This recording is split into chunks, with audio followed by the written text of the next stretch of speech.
Appreciate it, DJ. Hey, Coach, how you doing? Doing great, Mike. How about yourself?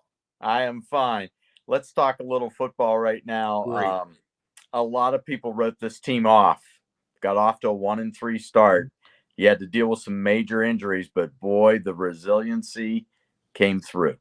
Credit to our senior class. There's no doubt we were going to be a young football team early on and playing a very challenging first 6 ball games. West Branch is 9-1. Mansfield's 8-2. I believe Olmsted Falls is 7-3, and Poland's 9-1. And then you've got Cheney and Dover. Cheney 5-4, Dover 6-4 back in the playoffs. And, just a very young football team early on. We're sitting at 1-3. And, we sat in a staff room with our players after the Poland loss and just said, guys, it's not where we want to be. But if we continue to work and improve, we got an opportunity to be 6-3. And our guys took that to heart and came every day to practice and got better. And, we got healthier. There's no doubt about that. And, here we are sitting at 6-3 with an opportunity to go play a tremendous Akron East team Friday night. I'm going to talk about that defense because what they did over the last 6 games, the most points allowed were 14 in one game. Yeah. Mm-hmm. Yeah, Wally Hurdley and his defensive staff, D-line coach Joe Ignazio, outside linebacker coach Dan DiGiacomo. Wally takes the inside linebackers, and the secondary coaches Cameron Terrashotti and Ryan Scala have done a great job bringing those guys along. And, the goal every week is to give up 10 or less. And, the last 6 ball games, we're pretty much right around there, and just excited about how they're playing. And they know they got a major challenge in front of them on Friday night because there's going to be speed all over the field that Akron East will provide for us. We know they bring some speed, but that offense of yours really turned it around starting against Cheney. Mm-hmm. All of a sudden, something lit. Yeah, there's no doubt. I think the growth spurt. The first 4 weeks and growing up and, making some personnel adjustments and getting some guys healthy. And, nobody does anything without an offensive defensive line.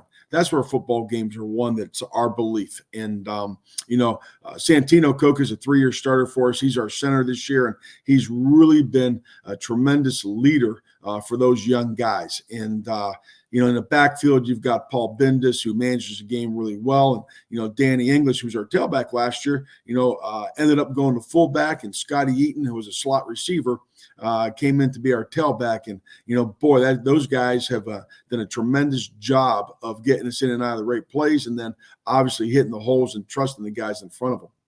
Well, I think the big thing, too, this team did not want this to be the chapter that they left in Canfield history. There's a lot of pride there.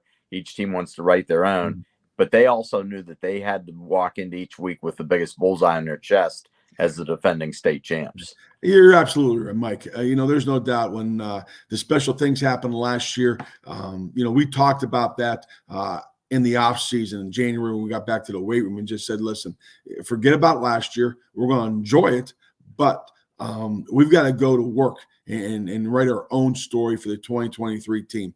Just so excited for our seniors.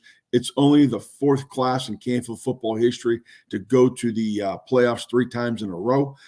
They've won 31 games. I think in the top 3 or 4 in our history to do that.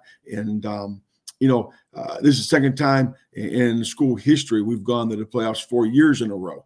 And, all those things our guys are really, really proud of. And, they're looking forward to Friday night. Tell me and tell the viewers a little bit about this Akron East team. You mentioned their speed.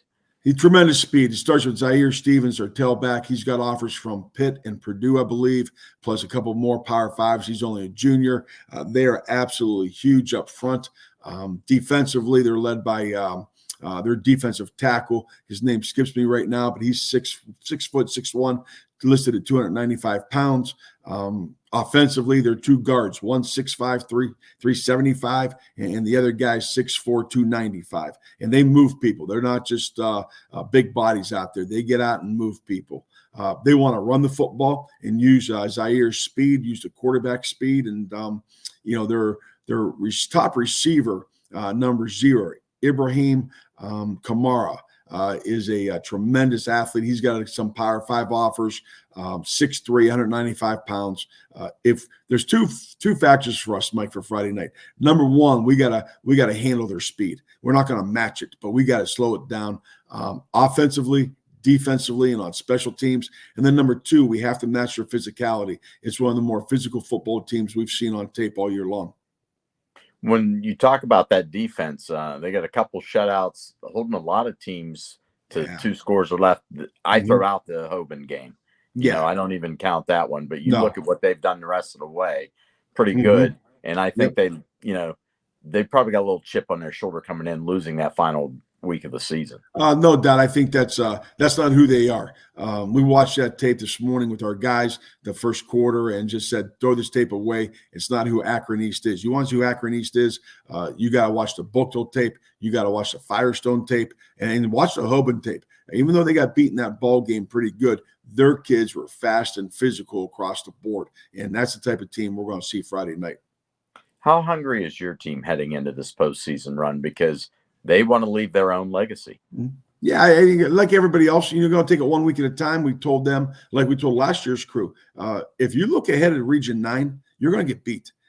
Everybody in Region 9, if there's an argument to make for 16 teams in the playoff, which I'm totally against, I'd like the 8 teams, but I could have lived with 12 in the top 4 getting a bye, not 16. But in Region 9, the top 16 teams are pretty darn good.